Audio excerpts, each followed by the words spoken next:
Bonjour à tous, on commence ce tour de la presse sportive par l'exploit de Lille hier soir à San Siro en Ligue Europa. Les Dogs ont zlatané, comme l'écrit l'équipe ce matin, l'AC Milan de Zlatan Ibrahimovic sur leur pelouse, sur le score de 3-0.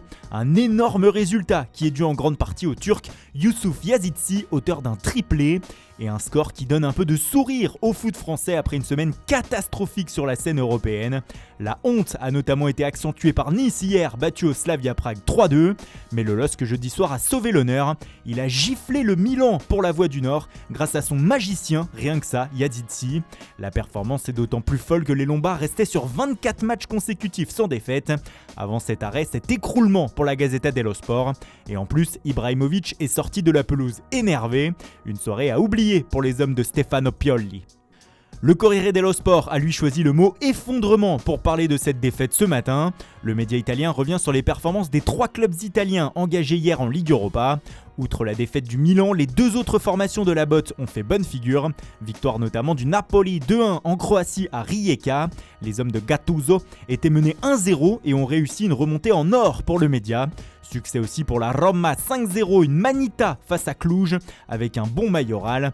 Notons aussi dans les résultats de la soirée le match fou entre Benfica et les Glasgow Rangers hier. Score final 3-partout alors que les Écossais en supériorité numérique menaient 3-1 à 13 minutes de la fin.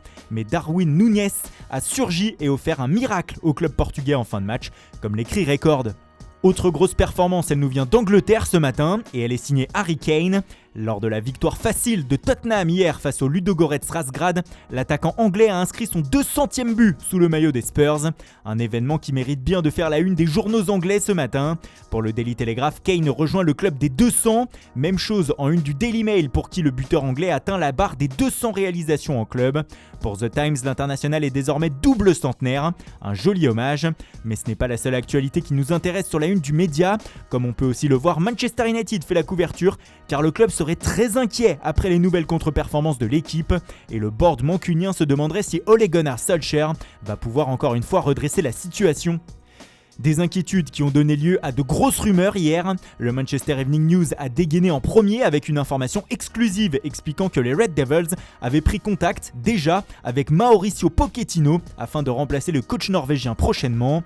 Des échanges auraient eu lieu entre les deux parties, de quoi enflammer les tabloïds du pays ce matin. Le Daily Star croit même savoir qu'en cas de défaite demain sur la pelouse d'Everton, Solskjaer pourrait être limogé, ce qui laisserait le champ libre à Pochettino. Cependant, même si elle a des doutes, la direction mancunienne a décidé de continuer à soutenir son coach. Selon The Times, elle a démenti avoir été en contact avec le technicien argentin dernièrement, mais la pression est de plus en plus forte sur Solskjaer. La pression était forte aussi sur Andrea Pirlo la semaine passée, mais 2 victoires plus tard, ça va mieux du côté de Turin pour le coach italien. Pour la presse du pays, cela est dû en partie au retour sur les terrains de Cristiano Ronaldo et au fait que le Portugais est aligné avec Alvaro Morata à la pointe de l'attaque.